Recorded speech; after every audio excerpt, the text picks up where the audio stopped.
Hello friends, welcome back to my channel. Friends, आज हम बात करने वाले हैं एक ऐसे कॉन्सेप्ट के बारे में जिसमें एमबीए में काफ़ी अच्छे से पढ़ाया जाता है। ये अपने आप में एक सब्जेक्ट होता है। हम बात करने वाले हैं B2B मार्केटिंग के बारे में। देखिए दोस्तों, एमबीए के अंदर B2C मार्केटिंग का अलग सब्जेक्ट होता है, B2B मार्केटिंग का अलग सब्जेक्ट होता है। क्यों अलग सब्जेक्ट होते हैं? क्योंकि इन दोनों के जो कॉन्सेप्ट हैं वो काफ़ी डिफरेंट हैं। इनका जो तरीका है अप्रोच करने का वो काफ़ी अलग है। अगर आप एक ऐसा बिजनेस करना चाहते हैं जो किसी बिजनेस को सर्व करेगा तो आपको B2B मार्केटिंग कॉन्सेप्ट्स पता होने चाहिए। ये सबसे ज्यादा गलत समझा हुआ टॉपिक है, सबसे मुश्किल है इसको समझना, लेकिन इसके कॉन्सेप्ट्स बिल्कुल इजी हैं। हम 8 स्टेप्स में इस वीडियो के अंदर B2B मार्केटिंग को पूरा समझेंगे। मैं आपको बताऊंगा कि B2B मार्केटिंग होता क्या है, ये B2C मार्केटिंग से कैसे अलग होता है। आप अगर MBA कर रहे हैं या फिर आप अपना खुद का बिजनेस कर रहे हैं और आप किसी बिजनेस को बेचना चाहते हैं कुछ, तो ये कॉन्सेप्ट्स आपके काफी काम आने वाले हैं। तो दोस्तों, वीडियो को शुरू करते हैं। तो सबसे पहले हम जानने की कोशिश करते हैं दोस्तों कि B2B मार्केटिंग होता क्या है। देखिए, कोई भी जैसे ये टर्म बता रहा है, आप अगर कभी भी किसी बिजनेस को टारगेट कर रहे हैं, यानी कि आपका जो बिजनेस है वो किसी बिजनेस को सामान बेचता है, तो जो भी मार्केटिंग कॉन्सेप्ट्स आप यूज करेंगे उसको B2B मार्केटिंग बोलते हैं। B2B यानी बिजनेस टू बिजनेस मार्केटिंग। यानी कि फॉर एग्जांपल, आपने एक कंपनी शुरू की और मान लीजिए आप HCL, TCS या किसी और कंपनी को कोई सामान या सर्विस बेचना चाहते हैं। जो भी प्रमोशनल स्ट्रेटजीज आप यूज करेंगे, जो भी टेक्निक्स आप यूज करेंगे उस कंपनी को बेचने के लिए, वो सब के सब B2B मार्केटिंग में कवर होंगे। अब दोस्तों, सबसे इंपॉर्टेंट ये हो जाता है कि ये अलग कैसे है। अगर आप किसी कस्टमर को कुछ बेचना चाहते हैं वर्सेस आप किसी बिजनेस को कुछ बेचना चाहते हैं, तो ये अलग क्यों हो जाता है? दोस्तों, ये अलग इसलिए हो जाता है क्योंकि सबसे इंपॉर्टेंट जो B2B मार्केटिंग के अंदर होता है वो होता है रिलेशनशिप। जब भी आप B2B मार्केटिंग करते हैं तो एक्चुअली इसका दूसरा नाम है रिलेशनशिप मार्केटिंग। आपको रिलेशनशिप बिल्ड करना पड़ता है। क्यों? देखिए दोस्तों, अगर आप कभी भी B2C मार्केटिंग कर रहे हैं, आप कस्टमर को बेच रहे हैं, तो आप बहुत बड़े कस्टमर रेंज को बेच रहे होंगे। हो सकता है 1 करोड़ लोग हों, 10 करोड़ लोग हों जो आपके प्रोडक्ट को खरीद सकते हो, आपकी सर्विसेज को ले सकते हो। लेकिन जब भी आप किसी बिजनेस को कुछ बेचना चाहते हैं तो इतने ज्यादा ऑप्शंस नहीं होते आपके पास। ज्यादा से ज्यादा 500 1000 बिजनेस होंगे जो आपके प्रोडक्ट को खरीद सकते हैं। उसमें से भी मुश्किल से 15 से 20 ऐसे बिजनेस होंगे जो आपके प्रोडक्ट को खरीदेंगे। तो जो आपकी स्ट्रेटजी होती है सारी की सारी, वो रिलेशनशिप पे आके बैठ जाती है।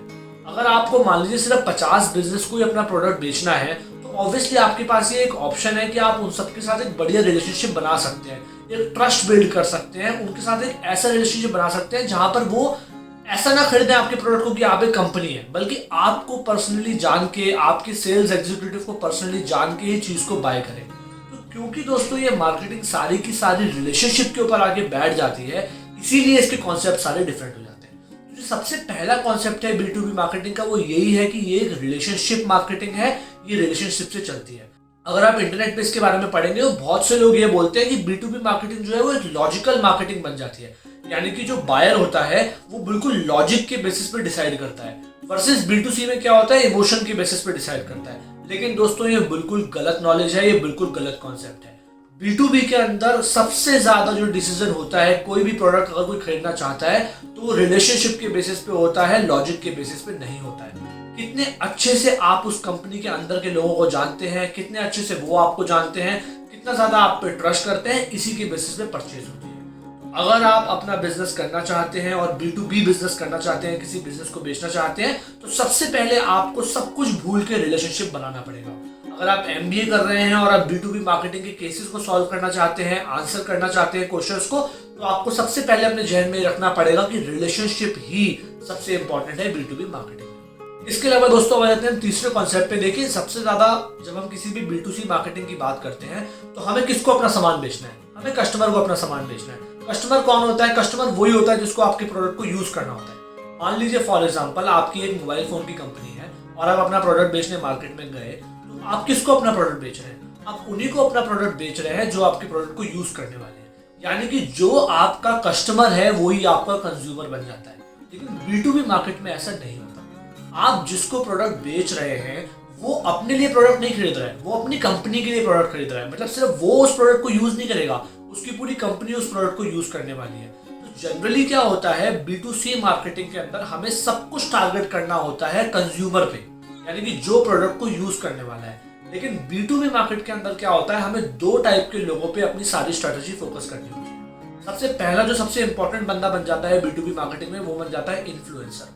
इन्फ्लुएंसर एक कंपनी में वो पर्सन होता है या फिर वो लोग होते हैं जो कि बाइंग डिसीजन में जो फाइनली आपको पैसा देने वाला है, डिसीजन मेकर जो होने वाला है, उसको सजेस्ट करते हैं आपका प्रोडक्ट खरीदें कि ना खरीदें। फॉर एग्जाम्पल, मान लीजिए कि आप एक कंपनी में गए, उस कंपनी में आपको अपना प्रोडक्ट बेचना है। मान लीजिए डिसीजन मेकर जो है वो उस कंपनी का सीईओ है, उसी को सारा पैसा लगाना है, लेकिन उसके पास तो इतना टाइम है नहीं कि वो आपकी पूरी स्ट्रेटजी को सुने। तो वो क्या करेगा, वो सीनियर मैनेजर को, मार्केटिंग मैनेजर को, एचआर मैनेजर को आपके पास भेजेगा और आपको उनसे बात करनी होगी। तो यहाँ पर जो मार्केटिंग मैनेजर है, जो एचआर मैनेजर है, बेसिकली वो बन जाता है इन्फ्लुएंसर। आपको सबसे पहले इन्फ्लुएंसर को पटाना है। अगर इन्फ्लुएंसर को आपका प्रोडक्ट, आपका सर्विस अच्छा लगा, अगर आपका रिलेशनशिप इन्फ्लुएंसर के साथ बढ़िया है, तो वो सीईओ को जाके बोल देगा, हाँ भाई यही बढ़िया कंपनी है, इससे प्रोडक्ट खरीद लो, और आपसे प्रोडक्ट खरीद ले जाएगा।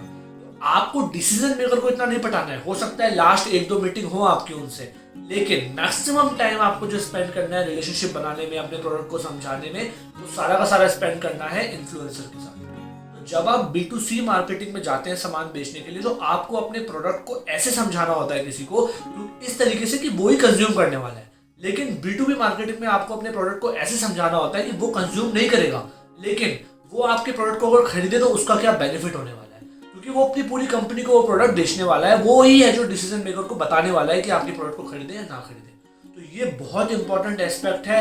जब भी आप अपनी स्ट्रेटजी फॉर्मुलेट करें तो ये सोच के करें कि आपको इन्फ्लुएंसर को कैसे पटाना है। जब भी आपको किसी कंपनी के अंदर घुसना है अपने प्रोडक्ट को बेचने के लिए, तो पहले ये जाने कि इन्फ्लुएंसर कौन होगा। हमेशा हम क्या सोचते हैं, डिसीजन मेकर कौन होगा, लेकिन डिसीजन मेकर तक तो आप पहुंच ही नहीं पाएंगे। आपको बस ये सोचना है कि इन्फ्लुएंसर कौन होगा। अगर इन्फ्लुएंसर पट गया तो डिसीजन मेकर अपने आप पट जाएगा। यानी कि ज्यादातर केसेस में बल्कि ऐसा होगा कि इन्फ्लुएंसर ही आपको बताएगा कि डिसीजन मेकर को पटाना कैसे है। लेकिन स्ट्रैटेजी होनी चाहिए इन्फ्लुएंसर को पटाने वाली, सारी मेहनत होनी चाहिए इन्फ्लुएंसर को पटाने के लिए, सारी मेहनत होनी चाहिए इन्फ्लुएंसर को जानने के लिए। उसको जानने के बाद ही आप उस कंपनी में घुस पाएंगे, और घुसने के बाद ही अपने प्रोडक्ट को बेच पाएंगे। अब दोस्तों बात कर लेते हैं चौथे मेन डिफरेंस की। चौथा मेन डिफरेंस होता है बाइंग साइकिल का। देखिए, जब आप B2C मार्केट में जाते हैं तो मैक्सिमम कितना टाइम लगता है अपने प्रोडक्ट को बेचने में। अगर आपने एक बार एक एडवर्टाइजमेंट कैंपेन कर दिया, या फिर आप शॉप में अपने सामान को लेके बैठ गए, तो मुश्किल से 1 दिन 2 दिन, कभी कभी 10 मिनट 5 मिनट ही लगते हैं अपने प्रोडक्ट को बेचने में। लेकिन B2B मार्केटिंग में ऐसा नहीं होता। जो बाइंग साइकिल होती है वो बहुत बड़ी होती है। कभी कभी साल भर भी लग सकता है, कभी कभी 3-3 महीने लग सकते हैं, कभी कभी 6-6 महीने लग सकते हैं। इसीलिए आपको हमेशा एक लॉन्ग टर्म स्ट्रेटजी बनानी पड़ेगी। यहाँ पर ऐसा नहीं होगा कि आप आज एक बिजनेस में घुसे और कल उसने आपको ऑर्डर दे दिया। ऑर्डर देने में टाइम लगेगा। लेकिन इसी से आता है पांचवा कॉन्सेप्ट, वो आता है प्राइस वैल्यू का। यूजुअली क्या होता है, B2C प्रोडक्ट जो होते हैं, मोबाइल फोन, लैपटॉप, वो 1 लाख 2 लाख, मैक्सिमम 3 से 4 लाख के हो सकते हैं। गाड़ी होती है जैसे, वो मैक्सिमम 8 से 10 लाख की, 20 लाख की हो सकती है। लेकिन ज्यादातर जो B2B सेलिंग होती है वो बड़े आइटम की होती है, बड़ी उसकी वैल्यू होती है, उसकी जो टिकट साइज होती है वो बड़ी होती है। यूजुअली आप बात कर रहे होंगे 1 करोड़ की, 2 करोड़ की, 10 करोड़ की। अगर आप छोटी भी बात कर रहे होंगे 5 लाख की, 10 लाख की, तो भी आपको पता है कि एक बिजनेस से आपको 10 लाख का काम आने वाला है। इसीलिए आप जो बाइंग साइकिल है वो लंबी स्पेंड कर सकते हैं, ज्यादा टाइम दे सकते हैं, बार बार जाके लोगों से मिल सकते हैं, रिलेशनशिप बना सकते हैं, और आपको उसमें थकना नहीं है। आपको उसमें ऐसा नहीं फील करना है कुछ हो नहीं रहा। धीरे धीरे होगा, साइकिल लंबी होगी। आपको पता होगा, आप जिस भी इंडस्ट्री में काम कर रहे हैं, चेक कीजिए कि आपके कॉम्पिटिटर को कितना टाइम लगता है सामान को बेचने में। आपको यूजुअली उससे ज्यादा टाइम लगेगा अगर आप शुरू कर रहे हैं।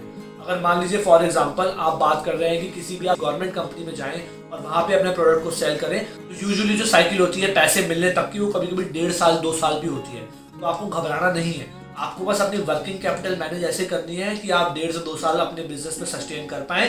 फिर आपको उसी तरीके से काम करना है, इन्फ्लुएंसर्स को पटाना है, और लॉन्ग टर्म जाके रिलेशनशिप बनाना है। रिलेशनशिप बनाने के बाद जब बार बार जाके मिलना है, और उस पूरी बाइंग साइकिल के थ्रू जो भी स्टेप्स होंगे वो सारे स्टेप्स फॉलो करने हैं। ये भी काफी इंपॉर्टेंट डिफरेंस हो जाता है कि बाइंग साइकिल लंबी होने वाली है। आपको अपने वर्किंग कैपिटल को वैसे ही मैनेज करना है, अपनी टीम को वैसे ही मैनेज करना है, और अपनी एक्सपेक्टेशंस को सबसे पहले वैसे ही मैनेज करना है। नहीं तो आप बहुत जल्दी डिमोटिवेट हो जाएंगे और आप आगे सेलिंग नहीं करते। तो अब हम बात करते हैं पांचवें मेन डिफरेंस की। पांचवा मेन डिफरेंस है B2B और B2C मार्केटिंग में किस तरीके से आप अपने प्रोडक्ट की प्रमोशन या फिर एडवर्टाइजमेंट करते हैं। देखिए, B2C में क्या होता है, हमारे पास एक बड़ी ऑडियंस होती है, हम बड़े ऐड कैंपेन्स कर सकते हैं, हम टीवी पे जा सकते हैं, हम बैनर लगा सकते हैं, हम एक ऐसे एरिया में जाके अपनी एडवर्टाइजमेंट कर सकते हैं जहाँ पे कोई भी उसको देखे, और क्योंकि बहुत सारे लोग हैं जो आपके प्रोडक्ट को खरीद सकते हैं। लेकिन B2B मार्केटिंग में ऐसा नहीं होता। यूजुअली हम बिल्कुल 30 या 40 कंपनी को टारगेट कर रहे होते हैं, या फिर मैक्सिमम 100-200 कंपनी को टारगेट कर रहे होते हैं। तो हमें सबको अपनी ऐड दिखाने की जरूरत नहीं है, सबको अपनी कंपनी के बारे में बताने की जरूरत नहीं है।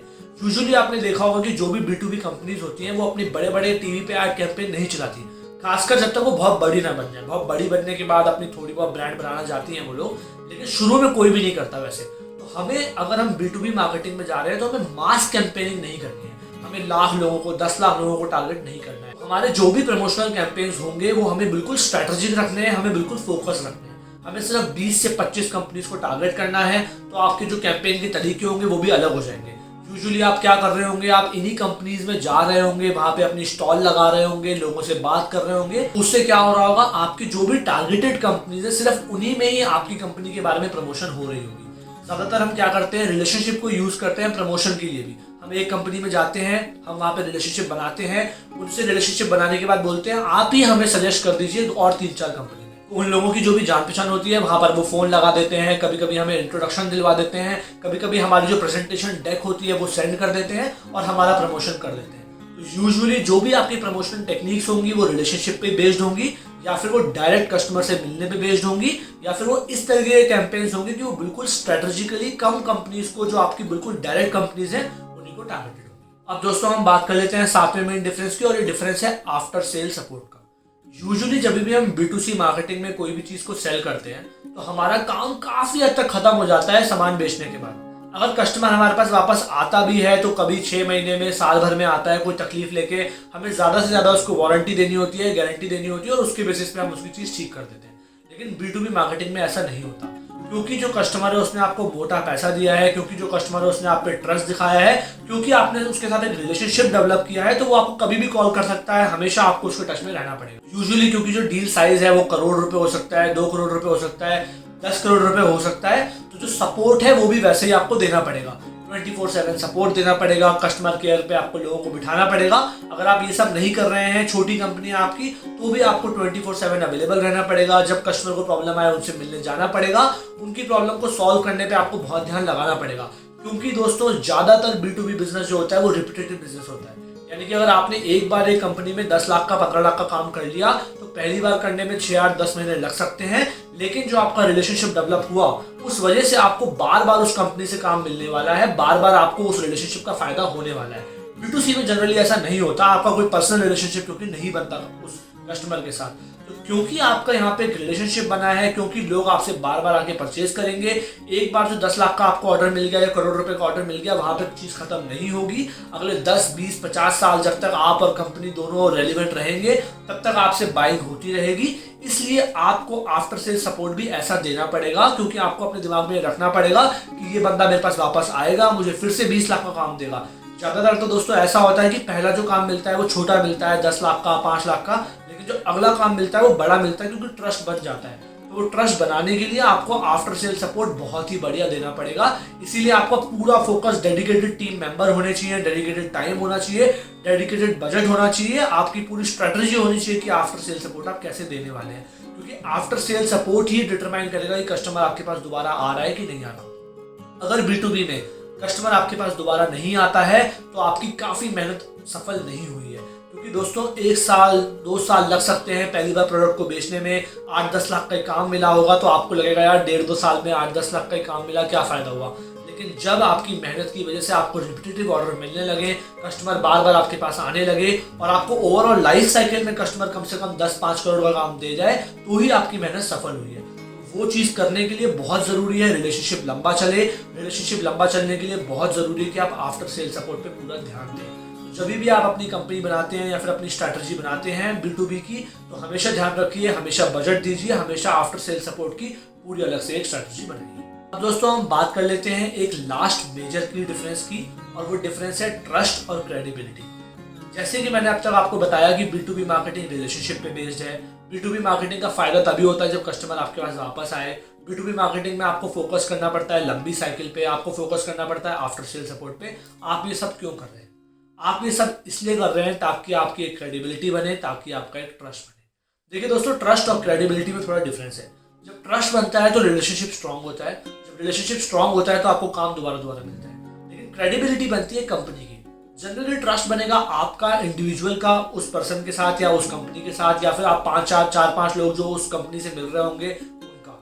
लेकिन क्रेडिबिलिटी बनेगी कंपनी की। यूजुअली क्या होता है, हम B2B में कंपनीज को आइडेंटिफाई करते हैं टीयर्स में कि ये टीयर 1 कंपनी है या टीयर 2 कंपनी है या टीयर 3 कंपनी है। वो डिफरेंस किस चीज़ का होता है? वो डिफरेंस दो चीज़ों का होता है। पहला डिफरेंस होता है रेवेन्यू का, कि एक कंपनी अगर 200-400 करोड़ कमा रही है तो वो टीयर 1 है, एक कंपनी अगर 50 करोड़ ही कमा रही है वो टीयर 2 है, एक कंपनी 5 करोड़ ही कमा रही है तो वो टीयर 3 है। उन कंपनीज को इसी तरीके से वैल्यू किया जाता है किसी भी B2B बिजनेस के अंदर। यानी कि जब आप किसी कंपनी से मिलने जाते हैं, अगर आप टीयर 1 है यानी कि आप इन्फोसिस, TCS ऐसी कंपनी है, तो आपकी वैल्यू अलग होगी, आपको मोटा पैसा मिल जाएगा सेम काम के लिए। अगर आप टीयर 3 है तो आपको कम पैसा मिलेगा। तो अगर आपको टीयर 3 से टीयर 1 पे जाना है तो एक तो आपको रेवेन्यू बढ़ाना पड़ेगा, दूसरी चीज जो आपको करनी पड़ेगी वो क्रेडिबिलिटी लानी पड़ेगी। यानी कि आपका कॉम्प्लायंस फैक्टर कैसा है, यानी कि अगर आप काम एक बार ले लेते हैं तो आपकी डिलीवरी रेट क्या है, क्या आप 100% टाइम अपने जो प्रोमिसेस हैं उसको अचीव कर पाते हैं कि नहीं कर पाते। यूजुअली ये सब ट्रैक हो रहा होता है, आपकी एक पूरी अकाउंटेबिलिटी बनती है, बहुत सारे CAs होते हैं, बहुत सारी ऐसी फर्म्स होती हैं जो ये बताती हैं कि ये जो कंपनी है ये अपनी क्रेडिबिलिटी में कैसा मेंटेन करती है, क्या ये 100% प्रॉमिस को डिलीवर करती है या नहीं करती। तो जो आपकी क्रेडिबिलिटी फैक्टर होता है बेसिकली वो इन चीज़ों से आता है कि आपको मार्केट कैसे रिकॉग्नाइज कर रही है, आपको अवार्ड्स कैसे मिल रहे हैं, आपकी रिकॉग्निशन कैसी हो रही है, आपकी अकाउंटेबिलिटी जो है वो आपकी CA कैसे बता रहा है, क्या आप किसी बिग 4 कंपनी से अपनी कंपनी का ऑडिट करवा रहे हैं अगर आप बड़ी कंपनी है। ज़्यादातर आपने देखा होगा जो बड़ी बड़ी कंपनीज होती हैं वो बड़ी बड़ी कंपनीज के साथ ही काम करती हैं। क्यों? क्योंकि उनकी एक बिल्कुल क्रेडिबिलिटी बनी होती है, उनकी डॉक्यूमेंटेड होती है वो क्रेडिबिलिटी। उस डॉक्यूमेंटेड क्रेडिबिलिटी की वजह से काफ़ी बेनिफिट मिल जाता है, काफ़ी मोटा पैसा मिलने लग जाता है। तो अगर आप एक छोटी कंपनी हो और आपको एक बड़ी कंपनी बनना है तो ट्रस्ट तो पहले आप डेवलप करेंगे, लेकिन सेकंड चीज़ जो आपको डेवलप करनी पड़ेगी वो होगी क्रेडिबिलिटी। जब क्रेडिबिलिटी बनने लगेगी तो आपका रेवेन्यू भी बढ़ेगा। मान लीजिए फॉर एग्जांपल आपकी कंपनी को कोई बड़ी मार्केट की कंपनी जो है वो आइडेंटिफाई करती है कि ये कंपनी हमेशा अपना काम 100% डिलीवर करती है, ऑन टाइम डिलीवर करती है और आज तक इसने कभी भी लैग नहीं किया है, हमेशा काम करके देती है।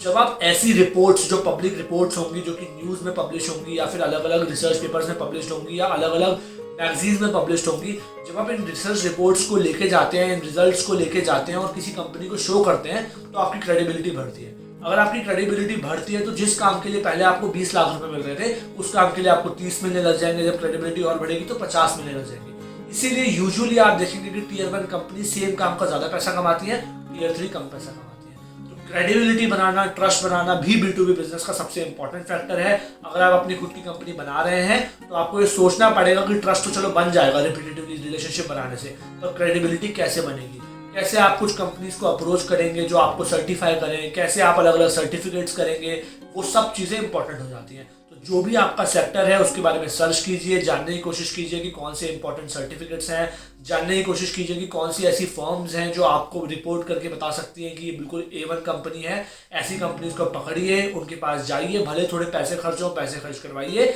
लेकिन अपनी कंपनी को क्रेडिबिलिटी दिलाना बहुत इंपॉर्टेंट है। वो सबका सब वो सारी चीज़ें बहुत ज़्यादा बड़ा फैक्टर बन जाएगा जब आप किसी बड़ी कंपनी के साथ काम करना चाहेंगे और आप टीयर 1 बनना चाहेंगे। तो दोस्तों मैं एंड में समराइज कर देता हूं। मैंने आपको ये बताया कि B2B मार्केटिंग के अंदर आप एक ऐसी कंपनी बनाते हैं जो कि बिजनेस के साथ काम कर रही हो।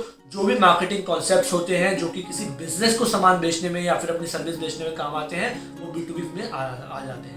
मेजर डिफरेंस है वो ये है कि B2B मार्केटिंग एक रिलेशनशिप मार्केटिंग है, ये एक लंबा साइकिल है, रिलेशनशिप पे चलती है, ट्रस्ट पे चलती है, क्रेडिबिलिटी पे चलती है। जो साइकिल होती है वो बड़ी होती है लेकिन पैसा भी मोटा मिलता है।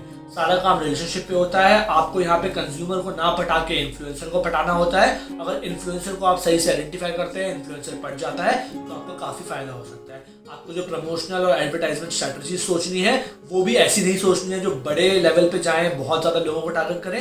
आपको बिल्कुल डायरेक्टेड स्ट्रैटेजी सोचनी है। आपको कोशिश ये करनी है कि जिनके साथ आपका रिलेशनशिप बने वही आपको प्रमोट कर दें अलग अलग कंपनीज में, वही आपको हेल्प कर दें सेल करने में।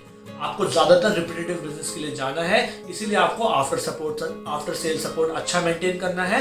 अगर आप ये सब कुछ करते हैं तो आप अपनी अच्छी कंपनी बना पाएंगे। ये सारी स्ट्रैटेजी समझते हैं तो B2B कंसेप्ट को अच्छे समझ पाएंगे। अगर आप MBA कर रहे हैं तो पेपर में भी अच्छा कर पाएंगे।